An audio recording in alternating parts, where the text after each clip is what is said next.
What's up, IFLC? This is Judah, and I'm sitting here with Robo. What's up, guys? And today is a very special episode. We have a guest all the way from Oceania. Is that what it is? Yeah, we can call it Australia. I feel very sophisticated calling it Oceania, though. What's up, Rhi? How's it going? Hey, I'm good. How are you? So, Brisbane is fine. See, we would say Brisbane because we pronounce No, all that's the incorrect. Brisbane. Brisbane. That's it. How do you say Melbourne? Melbourne. Definitely Melbourne. Oh, there it is. You got that hard R in there. I hear it. So paint us a picture. What's the weather like there? What time is it? It's a beautiful rainy morning at 11 a.m. I smashed a bacon and egg McMuffin from McDonald's as well as a cappuccino, so I'm feeling pretty good, pretty pumped, ready to go. How are you guys? Oh my goodness, that sounds delicious. It's 3 p.m. here. So 3 p.m.? what is it like on the wrong side of the world? Oh, look, something about toilets flush the opposite way. I ride kangaroos to work each day. You know how it be. And you're always unimpressed with the size of other people's knives. That's not a knife. That's not. This is a podcast. Yeah. All right. Cool. So today we're going to be talking about one of the titles that you've been talking about a lot in our Facebook groups. Yeah, and I love it. what is it called? It's called Black Sunday Murders, right? Yes, the Black Monday Murders. Black it's Monday. A comic book series by Image. Yeah, it's fantastic. I think you've read Volume 1, is that right? Volume 1 I've read. You had me sold at Jonathan Hickman, so I had to read it. He is incredible. The artist too. I think it's Tomm, is that how you pronounce it? He is outstanding. Really He's so good. Fantastic. Really good. So I haven't read this title at all. I'm actually kind of just hearing about it. So, Rhi, if you would, could you please give us the rundown? Absolutely. Well, it's such an intense, like, a lot of the feedback that I've read in some of the reviews that I've checked out since I've read the series, a lot of the feedback from people has been like, it's dense, it's got a cool tone, but it's kind of unapproachable for first-time readers of Hickman because it's really intense. It's I was trying to think of how I would describe it if I was mashing existing pieces of entertainment together, and I was thinking it was like, Robo, tell me if you agree or disagree, like a mix of Hellboy and Underworld, but House of Leaves presentation. Oh, yeah. No, I can see that. Yeah. Yeah, it's like a really awesome epic saga that goes over centuries and centuries about basically a group of elite financiers who have made this blood pact with some sort of god, Mammon or Abaddon, according to which page you're reading. Right. They do rituals that lead to full-on global financial crashes. They have sacrifices. It's basically, according to Hickman, he says this is a book about schools of magic, and the only difference being that instead of schools of magic, it's financial institutions. Yeah, schools of economics, and then and somehow, as boring as that sounds, they make it extremely interesting. So are there? Really do. Are there socio-political commentary? It sounds like you can't really talk about this without that kind of commentary. There's actually, I think they have a direct quote from Winston Churchill in like the first section of the book. I learnt so much history from reading this comic. It's insane. Like, it's been a long time since I've been in high school. I won't give away my age, but it's been a long time. Mm-hmm. And I had to go back and read through, the basically what happened after Black Monday. It was the a huge deal at the time, and then where it starts is actually the precursor to the Great Depression. It starts way back, so I had to do a lot of research on history and how that a lot of it's super accurate. What he's put into the book, he's basically tried to take the concept of if these ancient god-worshipping vampires existed, how could they in reality exist? And he's tried to make it as real as possible, and it's kind of scary because it's so realistic. Yeah, no, for sure. Like, so here's what's interesting is you brought up the fact that you learned a lot about history. So in the first pages, in great Jonathan Hickman's fashion, he has lots of text. And if anybody out there is following House of X, Powers of X, if that's your first introduction to Jonathan Hickman, then really by reading this, you'll realize that's how Hickman has always done things. So in this volume 1, there's like large amounts of text, and in one of the ones was talking about the suicides of the 1930s based off of the crash.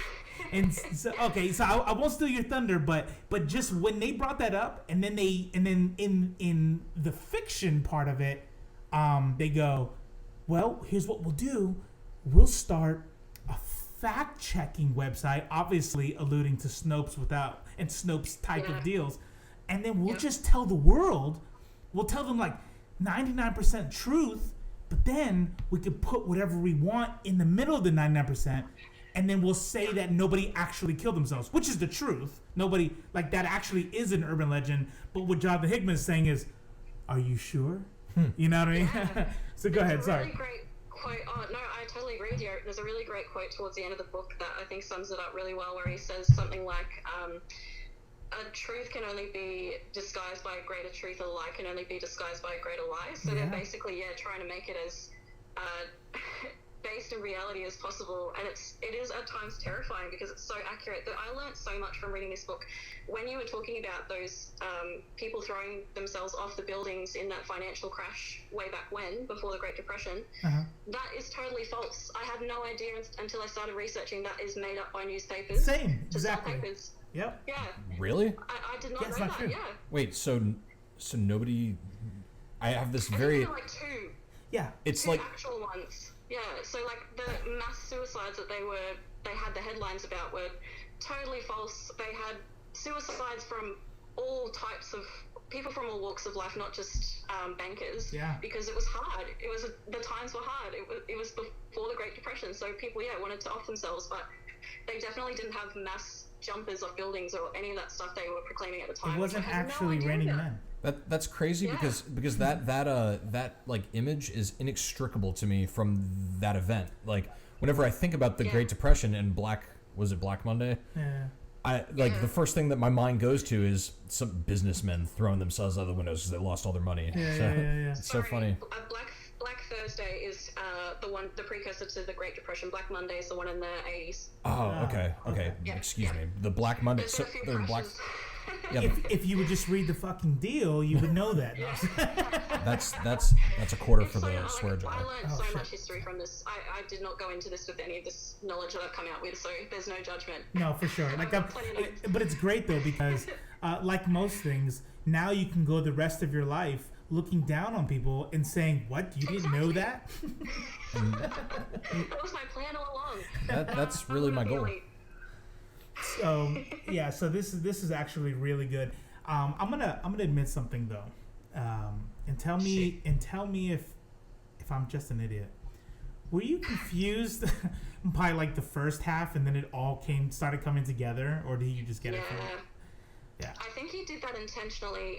So there's a lot that's left to be revealed for towards the end of the book. For example, you're sort of just thrown into the deep end. You're thrown into this financial crash of 1929, and that lasted for a week. That whole crash, basically. So that's when the New York Stock Exchange completely and devastatingly collapsed for the first time. Mm-hmm. I think London's stock exchange had crashed the September before.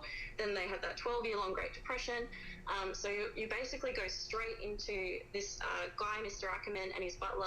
They're discussing the state of affairs, how the market's going for the day, and he's pouring tea. And then Ackerman just starts bleeding profusely and like speaking this weird demonic language, which is really artistically well done. They seem to have worked in actual symbols and hieroglyphics. Do you think, Robo?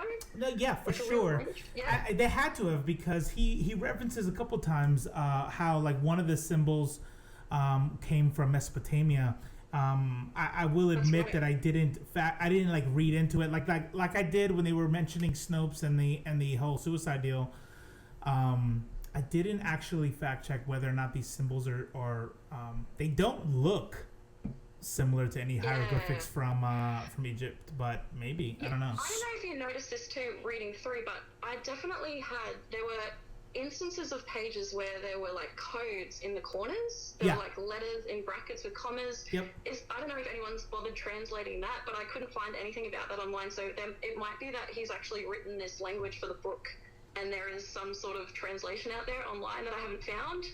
Maybe someone can find it. I don't know. I've had a look, but I can't figure out if it's a genuine thing or not.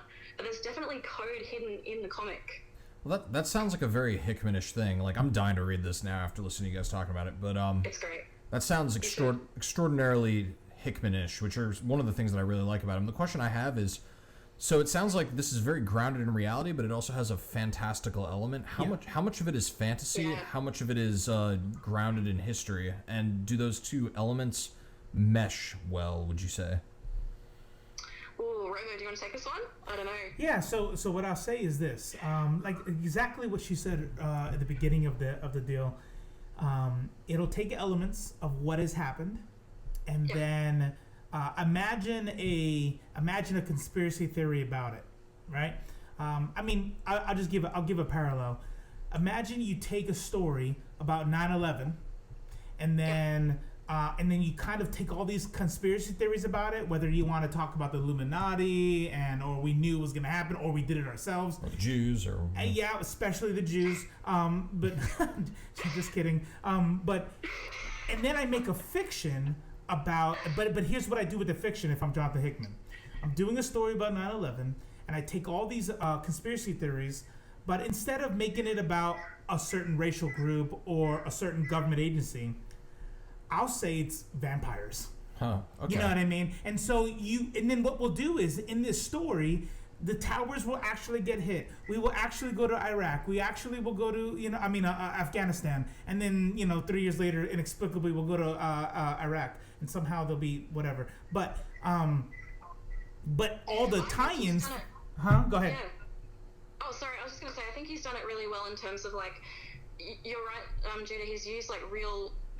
banks essentially and real dates. Like he's kind of intersected the story, like Robo said, with these blocks of text and infographics and family trees and all kinds of weird information that sort of adds to the story panels. But when I was looking up, like I don't know if Robo, if you remember, there were those two lists of notable academies and dates. Yes, and Citibank was in one of them. Like they named real banks.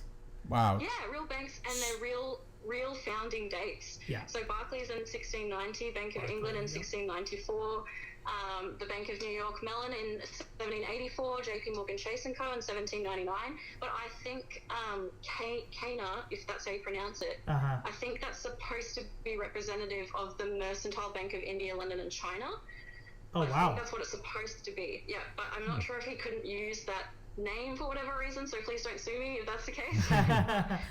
They were founded in they were renamed in the same year that's listed in that list, and all the rest of them are actual companies. Well, here's go ahead, sorry. I have a fun fact for you, if you have time. Yep, definitely have time.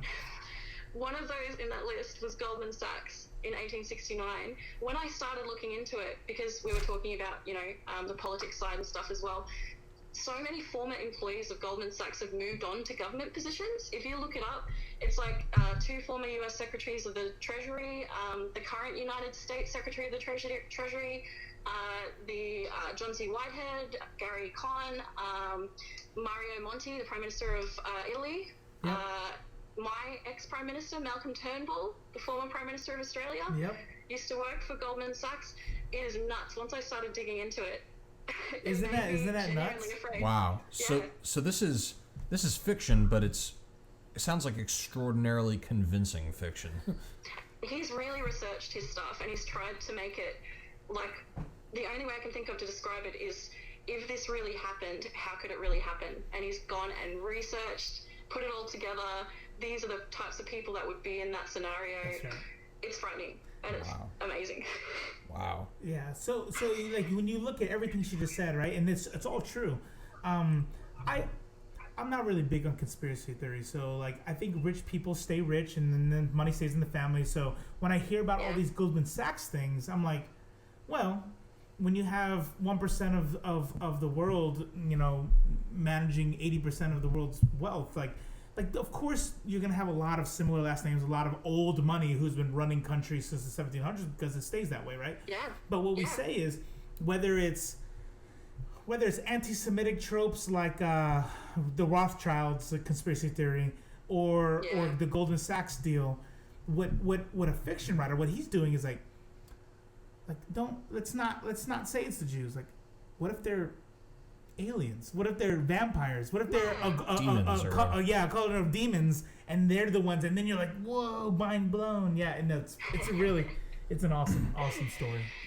He even ties in. I found like he talks about the Black Popes of Rome, who are, I think, like the kind of elders of that vampire / demonic worshipper sect that we learn more about as the story goes. Yes. But there's different academies throughout the world. It's all really like deep vein stuff.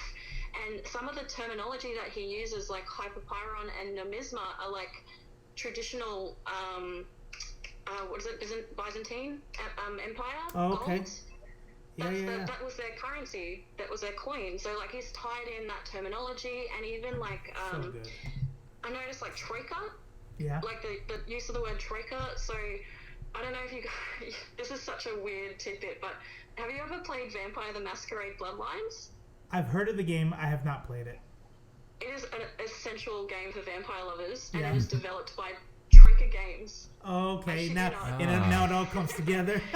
Yeah, so like he's put all these little almost like Easter eggs throughout the story where it's so well researched and it's so epic. It's amazing. It's incredible. I'm dying to read this now. It sounds outstanding. Really so here's the deal. I'm gonna get volume 2, but I don't want to leave people hanging. We have a little bit of time left. Do you want to go into volume 1 and ruin it for me? I would. Oh, absolutely. Yeah, I'd love to. Let's do this. Because I have some cliffhangers that I keep meaning to go pick up volume 2, but I haven't yet. So just go ahead and let's just hit it. Thank you. Okay, so we talked about how it started, and it's basically in 1929, the Wall Street crash. We see Ackerman start bleeding. What happens when he starts bleeding is he sort of like disappears into this back room, and it's got 4 other mysterious strangers in there, and they immediately recognize his symptoms as that of a market crash, and then they speak all this demon speech. People start rolling up sleeves, they get out a spear and a set of scales, and they talk about transactions and deals and balances, and everyone's like, what the hell's going on? This is literally like in the first 5 pages. Sounds fucking badass. It's nuts. Then you basically cut, once you get some information in there, so like Robo mentioned, they talk about setting up that fake news site or like a contributor site like Wikipedia or whatever. And they say, essentially, they describe the truth as an easy mark.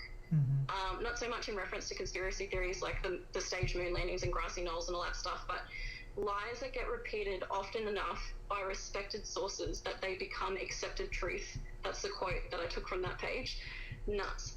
Then it cuts to the aftermath of Ackerman. His body is decimated for what appears to be ritualistic sacrifice. He's got demonic markings carved into every inch of his naked flesh, and he's surrounded by like a circle of those symbols written in his own blood. Yeah, and by the symbols, you're talking about the Hickman's code that he's putting in there. Yeah. The way that's where you cue the Slayer. Across, it's really like every time someone speaks it, it's in like a black speech bubble in white text. It's really like heavy, and it's almost got this power to it when people say it, it'll sound really stupid weird. Like you won't be able to comprehend it. Your human mind won't understand, I think. That's what he's trying to get across. So then it goes into chapter 1. We're introduced to this financial year calendar and how the Western schools of economics work. So they have that 4-pillar, basically the financial year calendar, where they start midway through. They have this shared rotating power structure, which is what reminds me of Underworld, where the elder vampires take turns to hibernate. Yeah, and we get an insight into how deep the vein truly runs. That's when we learn about the Black Popes of Rome. We learn about the different sects of European schools. That was interesting. Then we get that list of notable academies and dates, which is legit and scary. Then, this is all like obviously House of Leaves type stuff. Hickman, I haven't read much Hickman. What I've noticed that he does is he really plays with the format of comics. He doesn't adhere to a structure. Wait. You haven't read much Hickman? No, this is a huge, deep dive for me. This is okay, amazing. So, ladies and gentlemen, that concludes our show. We're gonna... No, I'm just kidding. I love listening to you guys talk about, obviously, the series that you have been over the last couple of episodes, because he's obviously a powerhouse in the industry. Yeah, for sure. Yeah. Anyway, he introduces the 4 pillars of Cana, which are like fire, air, water, and earth. Fire is the Watcher, air is the Ascendant Seat, water is the Scales, and earth is the Stone Chair. They have this rotating 12-year schedule. They're called the board members of Cana, so it's all financial still. Each one spends 3 years at each station per cycle. Yeah. So they've all figured it out with each other, how it works, how they can all stay in power and share the wealth. And no normal humans are aware of this stuff going on. They're all just living their normal lives. And we're sort of told that throughout the pages that he intersects in. But then there is talk about how Cana merged with a Russian academy called the Cancrin Troika. Mm-hmm. And they are bad news. They've got some other weird demonic stuff going on, and they're not as nice, if you can call them that. Yeah. How would you describe them, Robo? Are you talking about the one? The Russians? So you have the Russians, but where does the super hot, really pale chick that never speaks English? I called her Rhea. I think her full name's like Gregoria or something like that. But You called her Rhea? Yeah. Is that short for Rhiannon? Yeah, they call her Rhea throughout, so I just kind of wrote her name down as that. I think it's something like Gregoria, but it's Rhea in my notes. So she's like completely not human. Oh, the pale, yeah. So she's got a girlfriend bodyguard. Is that who you're talking about? Yeah. So like, Yeah. I didn't really. That was a part of my confusion. So you have the people in the stone chairs. Those people are human. Yeah. So they've made the deal with the devil, but there's like an overseeing like more powerful people, and I feel like that the female like literal Satan at the... No, if I had to guess, I haven't read volume 2, so I haven't been confirmed, and you can confirm it right now, Rhea, if you want, but I feel like they're vampires. I think it's a coven of vampires who run the worlds through this economic banks, and then the stone chairs, how they keep in power. All these people all the families that sit in these chairs, they take turns like being in charge, but they all kind of like a board, like a CEO. But there's this lady on the outside who when she speaks, she never speaks in anything but those demonic symbols. But she also is like can make people kill themselves and like so. I think she's like maybe an overseer. Interesting. Yeah. I don't know. I'm still not sure what her role is, to be completely honest. You don't even learn her name until the last couple of pages. It's Abby, A-B-B-Y. That's it. We still don't even know if that's just something Rhea's called her. Like we said before, a lot of stuff gets revealed in the second half of the story. So you're sort of just thrown in, introduced to all these characters and concepts and ideas, and then you're sort of working your way through that. And then you start getting these diary entries later on from one of the Ackerman family. You've seen in some of the lists of things that there was a massacre during, I think it was like the 60s of the Dominic clan. You don't really know why. You know some shit went down, but you don't know exactly what. And all of that is sort of revealed in the second half of the book through flashbacks, diary entries. That's when you're right, it all starts sort of coming together story-wise. I don't want to spoil it for Judah because he still has to read it. So I have a question. So right now I'm terrified. I haven't even read it, but I'm terrified. You know, we have like insurmountable evil. We have this oligarchy of powerful demons that are driving, things that affect everyone in the world. Here's my question, and where my interest kind of lies. So who's our hero? Who saves the day? Who am I rooting for here? There is a detective that gets introduced in like current day, 2016, which I think is when this series started, and his name's Theo or Theodore. He's great. I like him a lot. He cuts right to the chase. He has no time for anyone's bullshit. He also is, I think, called out as a Haitian. Yeah. And he has he's of voodoo descent, so he's kind of got a third eye sort of ability. He can definitely tell when people are lying.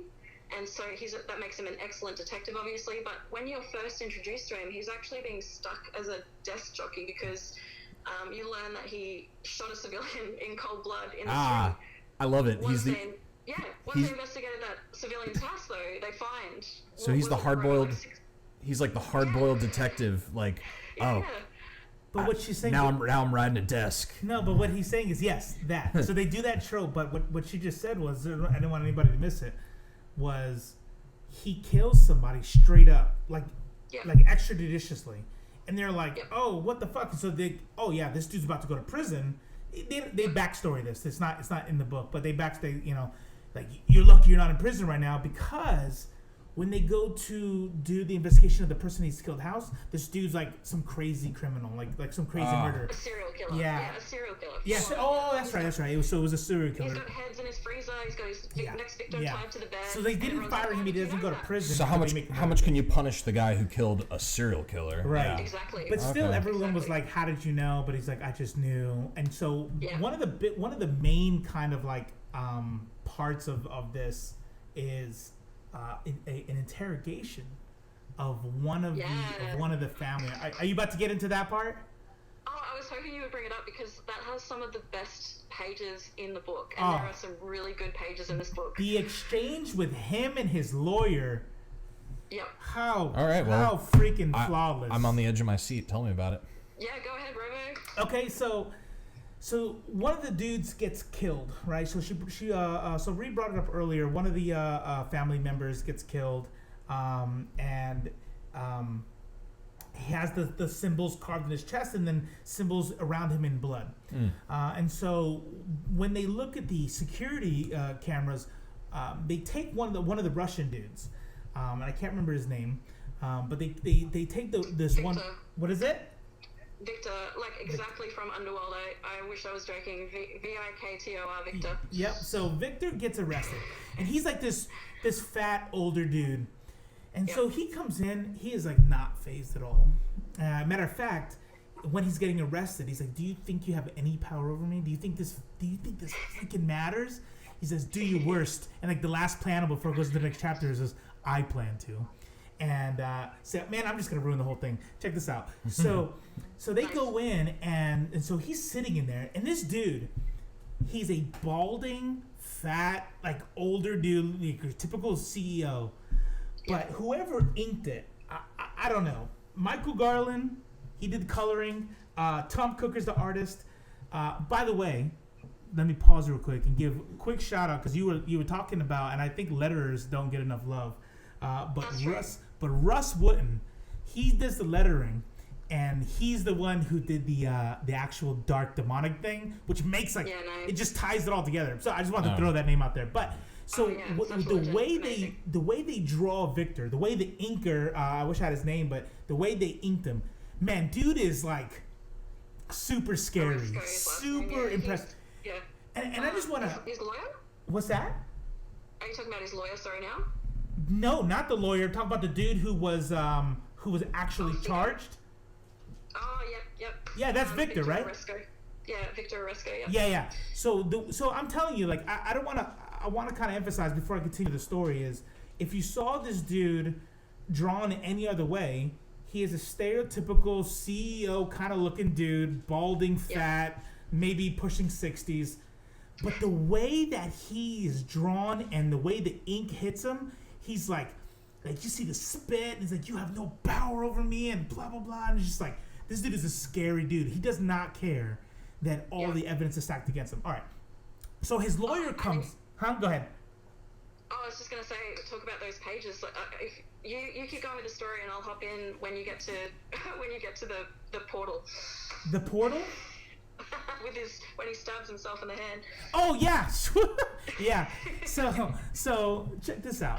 So his lawyer comes in, all right, and his lawyer is it seems like a smooth talking kind of dude, and the guy quickly, I'm not gonna read it verbatim, like you just gotta read it, but he basically tells the lawyer, hey guy, are you here from the family? Did the family send you? And the lawyer's like, yeah, pretty much. He's like, no, not pretty much. Who fucking sent you? And then he's like, well, this name. So you're telling me it wasn't a vote by the board? And then he goes, well, no, not exactly. So now the guy's letting you know, like, hey, I'm gonna let you know something. You're a pawn. I know why you're here. You're fucking nobody. You have no power here. Don't sit here. And the guy's like, no, I can help you. Listen, all the evidence is stacked against you. So help me. What is it? K now? Yeah. So the families have sent me here. Like, let me help you. And the guy's like, you have no idea what you're in here for. You have no idea what's going on right now. And he's like, look, man, all I'm blah, blah, blah, blah, blah, right? So he's like, you know what? You're going to sit there. You're going to shut the fuck up. But you are going to tell me. You're going to tell them I want to make a deal. And then you're just going to sit there. And the guy's like, okay, fine, whatever. So then the detective that we're talking about, huge fail. What's his name? Theodore. I can't remember his last name. Yep. Yeah, so Theodore walks in. He's now member.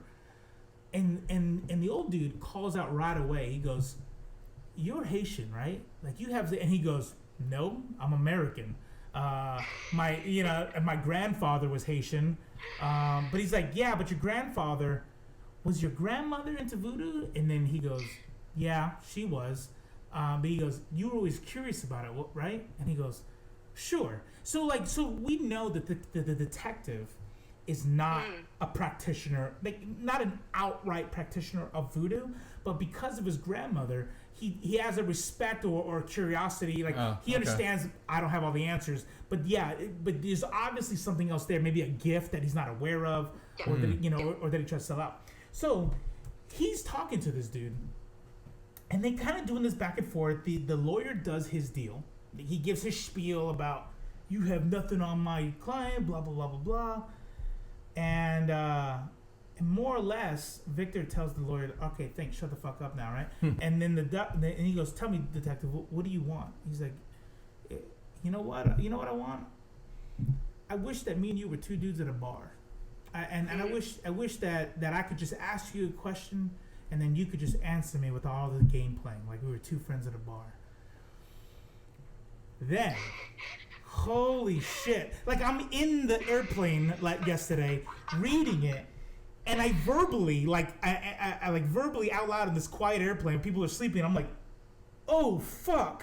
It's intense. Yeah. Victor snatches the pen out of his lawyer's hand, smashes his own hand, takes the blood, and then this is all man, the art is just perfect because you could just see the rushing just the impact of what's going on. Stabs his hand, takes the blood, writes these demonic symbols. And then says the black speech bubbles, says the demonic words. Yeah. My favorite part of that, Robo, is when Theo goes, Jesus, and then he says back, no, not him, the other. Yeah, exactly. Oh, that sounds badass. On the table. But from there, what happens, so Victor turns to his lawyer and he says, so as the portal's opening up, his lawyer's eyes start to glow.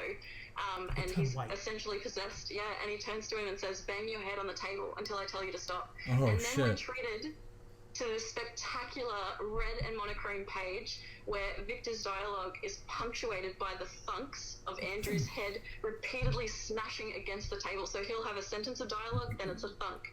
Dialogue, thunk. That sounds so badass. Yeah. Oh, it's so badass, but then the next page, we cut away from Andrew's head entirely. It's just a close-up on Victor's face, and like Robo was saying about the ink, the blood spatter builds up on his cheek, panel by panel. You see the effects of what's happening beside him without seeing it. It's incredible. The art is insane, and it's this whole time it's this red and monochrome coloring. It's just so fantastic. Like you're sitting there not wanting to read it because it's so gory and grotesque, but you can't look away. The art's so fantastic. It's amazing. Yeah, and then he tells the dude, okay, you can stop now. And then when he stops, the guy, like, I don't know if he's knocked out or dead or what. Yeah, I think he's dead. Yeah, I'm pretty sure he's dead too. Yeah, I'm pretty sure he's dead. That conversation you were talking about, sorry to interrupt you, Judah, about him being Haitian and having those susceptible to, like, that weird stuff and being able to tell when people are lying. I think he has that conversation with one of the Rothschilds earlier in the book, when so that the whole thing starts because there's a murder in the Cana building, which is Daniel Rothschild, and he's one of the twins. Rhea and Daniel are twins, and that's why everyone's all these vampires sort of flock back home to figure out who's been fucking with the Order, who's murdered this guy, and that's why you get these weird players like Victor, who's been around for hundreds of years. He's one of the Russians, and they get him on security footage, which is why he gets pulled into the police precinct, just to give some context for anyone that has no idea what we're talking about. And that's kind of how it all gets rolling. That's how it all starts falling apart. It's amazing. Man. Would recommend. Damn. So just to kind of ask. So I guess the story's okay. I guess. Go ahead. Sorry. So it sounds pretty awesome, but here's my question. You guys have read it. After reading the first volume, how much would you say this lends itself to a TV show or a movie? Oh. I think it would be awesome, and here's why. Whenever I think about shows that I wish were on TV, what I do is I'm realistic about the cost of special effects. So, like, who picks it up? Does Hulu pick it up? Does HBO pick it up? HBO has more money, so they can do things, right? But even HBO, like when everyone was mad about. I don't know. Did you watch all the way through? Yeah, you were. We were talking about it every time. So, like, there were times where the big wolf wasn't in the episode. In what Game of? Yeah. In Game of Thrones, there was like an episode like, oh, they didn't show Ghost, and then the makers are like, well, we have to pick CGI Ghost or CGI the dragons, right? And so that's what I think about when I think about, like, I want this to be on TV, but I know the budgets aren't the same, so they'll ruin it, right? So this would be a high budget production. No. My point I'm making, I'm taking forever to get there, as usual. But is I think this story is so heavy and awesome, but there really isn't a lot of supernatural stuff. Like, it doesn't take money to make someone's eyes glow or white, and but the story, it's not the effects, it's the story. So would you give it to AMC or Showtime or Netflix? I want this to go to HBO because. Like, for instance, just there's a scene where you really figure out that I suck. What was the vampire who doesn't speak English? Her name was Abby. Yeah. So there's a scene where one of the female who's gonna take her murdered brother's spot on the council, she's like she's a young adult at this point, or maybe an older teenager. And she sees what Abby really is. And Abby's, like, completely naked over her grandfather eating him. And oh, wow. Yeah, and so she's like... HBO it is. Yeah, and I'm like, if you gave it to anybody else, then they're not going to show it right. And, like, I want everything. There is a bit of nudity, yeah. Okay. Nice. Well, I think this is a good place to leave it hanging. What I think we should do is I think we should continue this next episode. This is going to be a two-parter. Let's give everyone a chance. Yay! Because here's the deal. I'm really being selfish. I want to catch up. I'm going to read this first volume, and then I'm going to go ahead and read the second volume. And that way we can just continue where we left off in part 2. It will blow your mind, Judo. You'll really enjoy it. I really can't wait to have my mind blown. It's been a while for my mind. So what I would like you guys to do is check us out on Facebook. We got multiple groups there. We got a Discord server. We have a Patreon, which would be awesome. What's Patreon? Patreon is this another group of stuff where you can go get some exclusive content, and maybe even if you like us, give us money. We would like money so we can stop paying for this out of our pocket. That'd be awesome. I can finally pay my rent. But if you have comments and suggestions for us, that would be really awesome. And then we'll also announce there when we get part 2 of this out, which should be within the week, probably. And I'd also like to thank Rhi for joining us. Absolutely. Wow. Thank you for having me. I had so much fun. That was so much fun. Well, you're welcome back on the show anytime. We love having you, and we like your insight. So thanks a lot. Thanks for all the work you do. We love comics. Freaking love comics. We got a lot of exciting stuff coming up. We are currently in the development stages of a series on Image Comics. Speaking of Image, we're going to go through the history of Image Comics. We're going to talk about what it means to comics as a whole, and we're really excited to talk about it. We also have a lot of current things happening with Marvel and DC that we want to get into, and we're looking forward to having you guys join us in the near future. All right, guys. You guys take it easy. Yeah!